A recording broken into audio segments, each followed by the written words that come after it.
JBN, we keep you informed. I'm Michelle Jones, and in the news, 2 shot, 1 fatally in Rockford Police shootout. A man was shot and killed, while another is in hospital following a shootout with the police along the Sir Floresville Glassbowl Highway in Kingston this afternoon.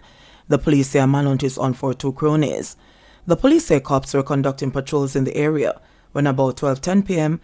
they were informed of a robbery in progress. According to the police, when the cops got to Rockford, 2 motorcycles were seen with 2 men aboard each bike, and the men matched the description of the robbery suspects. Both drivers were signaled to stop, however, they reportedly did not comply. According to the police, the men subsequently pulled guns and fired several shots at the cops. The gunfire was returned, and one of the motorcycles fell. The police said the men tried to escape, however, one of them fell to the ground, clutching a Smith & Wesson revolver, loaded with 4 rounds of ammunition. The other man was accosted. The 2 injured men were transported to hospital, where one was pronounced dead and the other admitted under police guard. The other 2 hoodlums remain at large. Double murder rocks Maypen, Clarendon.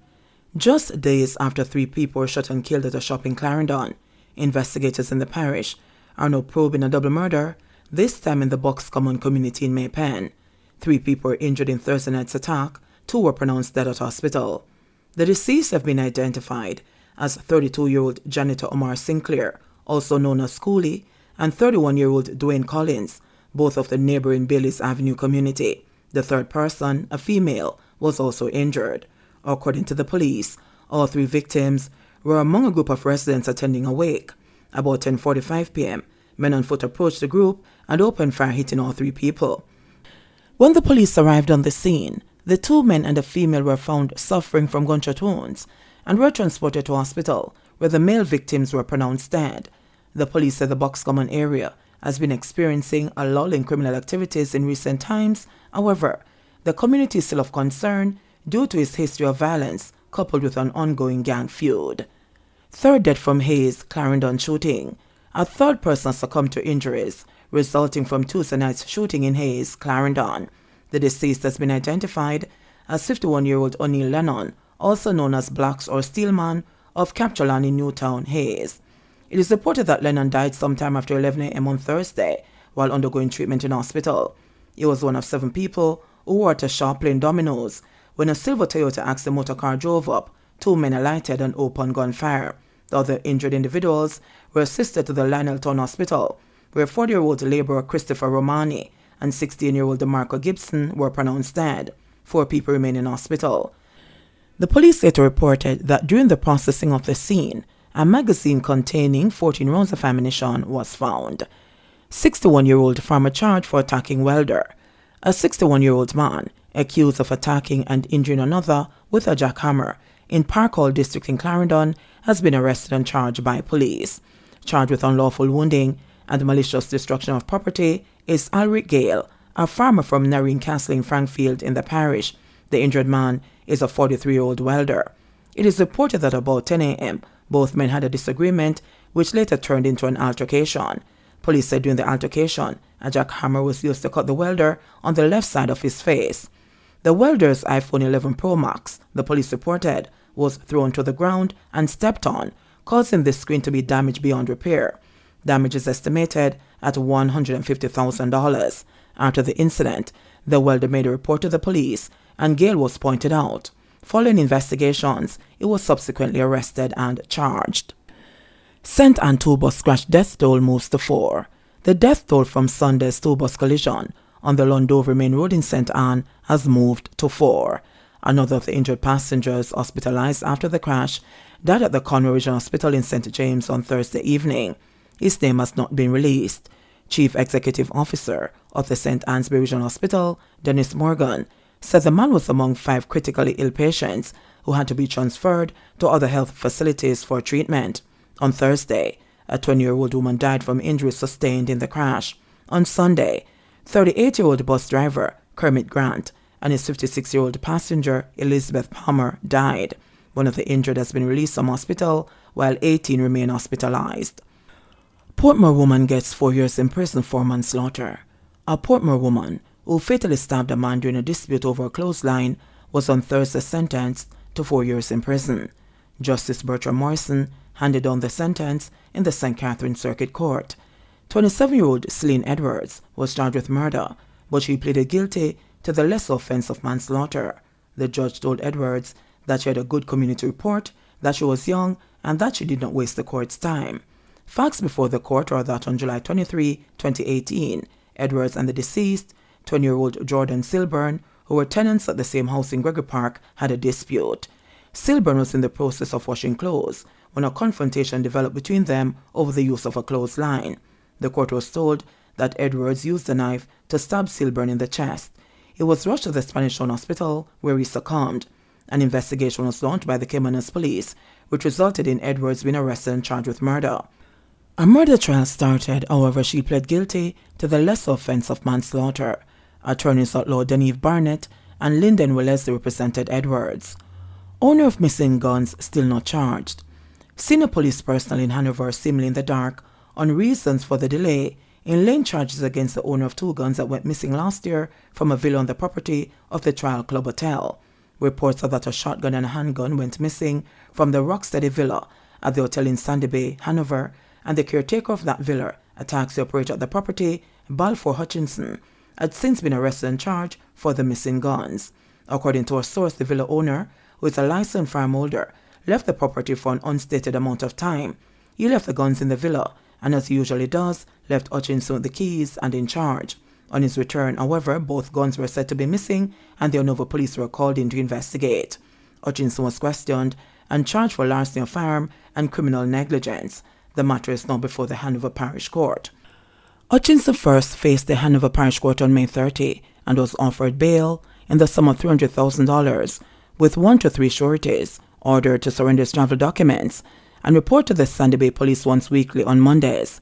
He was again in court on June 21 and July 26, and on both occasions, the court was told that the report from the Farm Licensing Authority FLA was not yet in.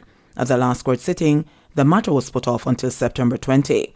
In June, Detective Inspector in charge of crime in Hanover, Carl Brown, said that documentation about the matter was before the police legal department, and charges would have been laid against the farm holder before Hutchinson's case was called up in July.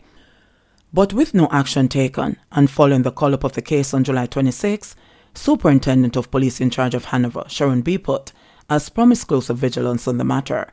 As far as I'm concerned, he should be charged, and I've done all the necessary paperwork for that to happen, and it should happen soon, she stated. One senior police also expressed surprise that the matter was allowed to linger with the owner of the farm not yet charged more than 6 months after the weapons went missing. In my 20 years in the service, I have never seen anything like this, he said. Missing man found dead. A day before the body of Gary Myers was discovered near a canal along Job's Inn in Spanish Town, St. Catherine, his mother said she dreamed that her son was in grave trouble, having been missing for nearly a week. The distraught mother said she knew something was wrong when she did not hear from her son for days, which she said was an unusual occurrence. Myers was reported missing on Friday, July 22. Wednesday, my dream see him, like him a tell me something. Me see him over the bed turn him face. Me hear a voice say, take the banks before it's too late. And me say, what name so? In the dream him turn him fired from me like something do it, and I saw it prove you now, she said on Thursday, as she watched detectives comb through the crime scene where her son's body was found. The body of another man, whose identity was not obtained up to last evening, was also discovered at the location near a pigsty. It is reported that residents stumbled upon the bodies around 9:30 a.m. and called the police.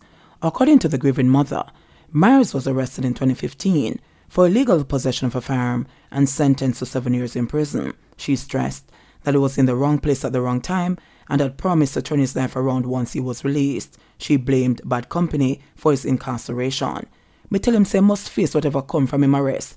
Him listen and never abscond be like his other friends. Him go prison and learn furniture work and tailoring. Him come back out and say that him want do, she said. Me did a plan for buy the machine them film so he can do him little work. The mother lamented the state of violence in the country. It coming like a demon's let go. This killing on the streets is like a demon with one blood. I don't know what will have to happen for it to stop, but I plead the blood of Jesus against all demonic forces, she said. Selfmotor and bag juice charged for shooting at police team. 2 men who allegedly fired at a police team that was on an operation along the Seaforth Main Road in St. Thomas on Saturday, July 16, have been arrested and charged. The men have been identified as 38-year-old Delano Rankin, otherwise called Selfmotor, a labourer of Moody Lane, Seaforth in St. Thomas, and 20-year-old Donaldo Spencer, otherwise called Bag Juice, of Navarre Lane, Seaforth in the parish. Both men have been charged with shooting with intent and illegal possession of firearm. Reports are that about 9:45 p.m., a team of police officers was on patrol duties. On reaching the vicinity of the Methodist Church, the police team reportedly saw Rankin, Spencer, and 2 other men with guns in the churchyard cemetery. The men allegedly opened gunfire at the police team before escaping in the area. On Monday, an operation was carried out in Seaforth in the parish, during which Rankin and Spencer were apprehended. Both men were charged on Wednesday after being interviewed in the presence of their attorneys. Their court dates are being finalized. 131 new COVID-19 cases, 4 more deaths reported.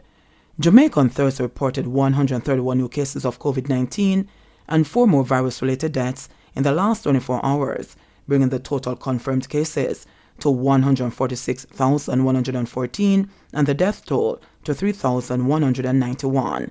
Of the newly reported cases, there were 83 females and 48 males, with ages ranging from 6 months to 95 years. The new cases were recorded in St. James 12, Kingston and St. Andrew 45, St. Anne 21, Westmoreland 7, Clarendon 11, St. Catherine 15, Manchester 6, St. Elizabeth 9 and Trelawney 5.